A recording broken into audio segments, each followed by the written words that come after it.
जिंदगी भर बीमार ना होने का राज।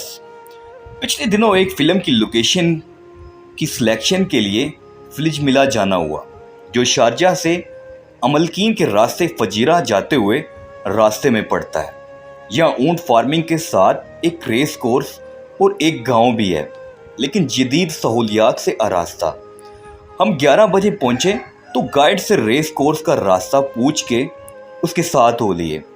रास्ते में एक कदीम मस्जिद देखने को मिली और उसके साथ ही चाय की कैंटीन, जिसके बाहर बेंच पर कई अरबी बैठे चाय पी रहे थे।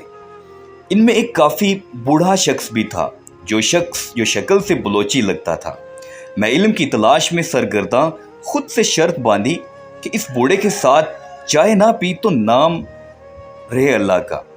स्टाफ को दूर बैठाकर और चाय लेकर इनके पास जाकर सलाम किया तो अंदाज़ा दुरुस्त निकला, वो बलोची ही निकला था।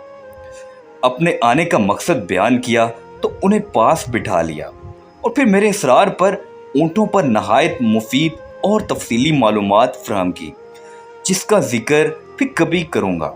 लेकिन एक दिलचस्प बात कहे बिना नहीं रह सकता कि नस्ली ऊँट में अना का बड़ा मामला होता है।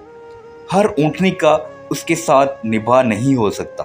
खैर, बात ख़त्म करते वक्त मैंने अपनी उम्र बताई और इनकी पूछी तो मालूम हुआ कि 95 बरस के थे और इनकी वालदा का इंतकाल 105 बरस की उम्र में हुआ था। मैंने ज़रा हिचकिचाहट से पूछा कि अच्छी सेहत का राज तो बताएं। कहने लगे, बस बीमार ना पड़ो। मैंने कहा, ये तो हमारे बस की बात नहीं। हंसते हुए कहने लगे, बस की बात है। मैंने कहा, आप बताएं, मैं ज़रूर अमल करूँगा। मेरे करीब आकर आहिस्ता से कहने लगे, मुंह में कभी कोई चीज़ बिस्मिल्लाह के बगैर ना डालना, चाहे पानी का कतरा हो या चने का दाना। मैं खामोश सा हो गया।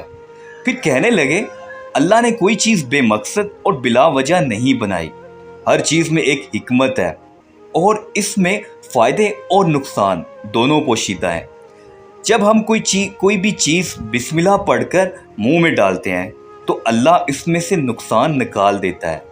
हमेशा बिस्मिल्लाह पढ़कर खाओ पियो और दिल में बार बार खालिक का शुक्रिया अदा करते रहो, और जब ख़त्म कर लो तो कभी भी हाथ उठाकर शुक्र अदा करो, कभी बीमार ना पड़ोगे। मेरी आंखें तर हो चुकी थी।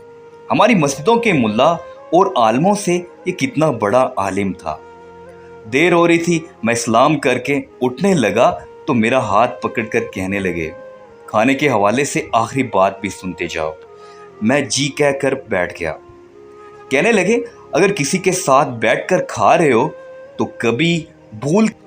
कभी भी पहल ना किया करो। चाहे कितनी ही भूख लगी हो, पहले सामने वाले की प्लेट में डालो और वो जब तक लुकमा अपने मुंह में ना रख ले तुम ना शुरू किया करो। मेरी हिम्मत नहीं पड़ रही थी कि उसका फ़ायदा पूछूं, लेकिन वो खुद ही कहने लगे, ये तुम्हारे खाने का सदका अदा हो गया और साथ ही अल्लाह भी राज़ी हुआ कि तुमने पहले उसके बंदे का ख्याल किया। याद रखो, ग़ज़ा जिस्म की और बिस्मिल्लाह रूह की ग़ज़ा है। अब बताओ, क्या तुम ऐसे खाने से बीमार पड़ सकते हो?